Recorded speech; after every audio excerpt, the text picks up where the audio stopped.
Greetings.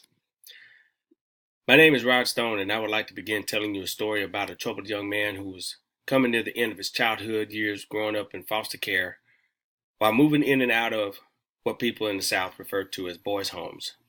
Teenage boys who grew up in boys' homes in Knoxville, Tennessee were labeled with many stigmas, such as being troubled, being a bad influence, or being involved with drugs.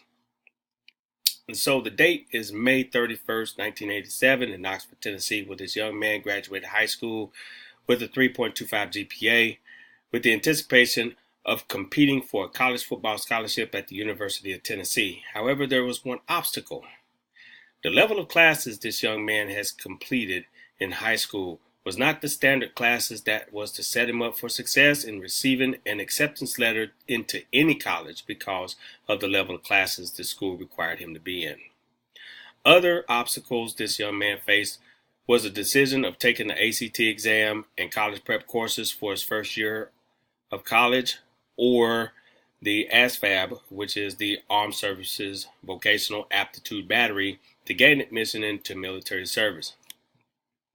This young man did not have the proper guidance that was necessary to make structured plans of how he wants to begin his life after high school.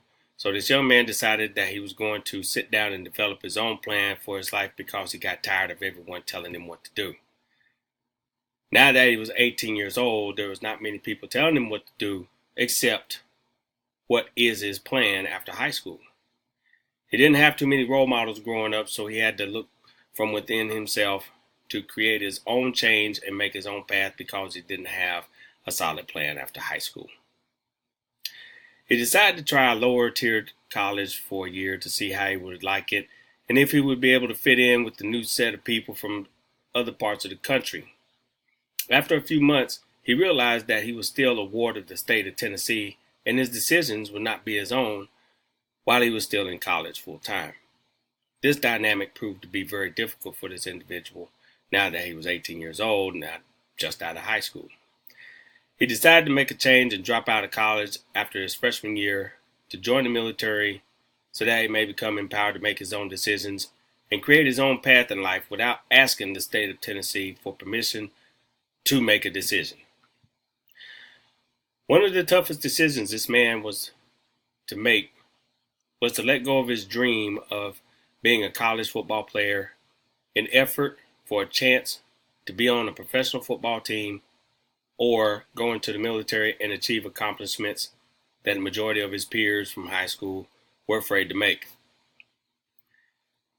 What if this young man did not make the initial decisions that he made? Well, he could have faced football injuries and concussions. He could have still been a ward of the state of Tennessee to allow them to control his life until after college graduation.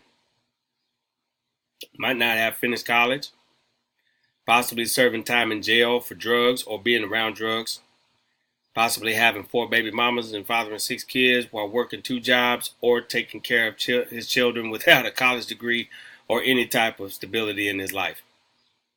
Just think, this young man has the drive and determination to succeed in life and accomplish goals that are bigger than himself. However, he must move past a troubling entity that controlled the decisions of his life up until the age of 18. There were many disappointments throughout his childhood, and he decided they needed to make immediate changes before something else is disrupted in his life.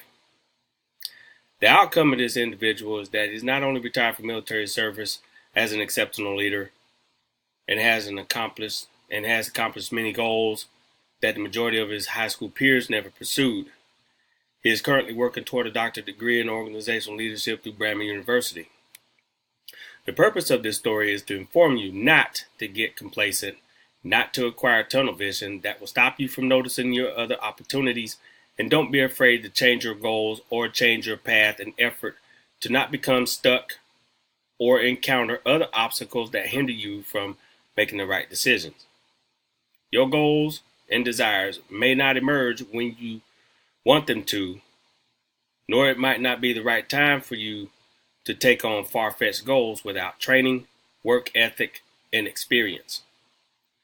Goals can be achieved in the future at any moment. However, the order within the structure that you have created to achieve these goals will have to be rearranged accordingly.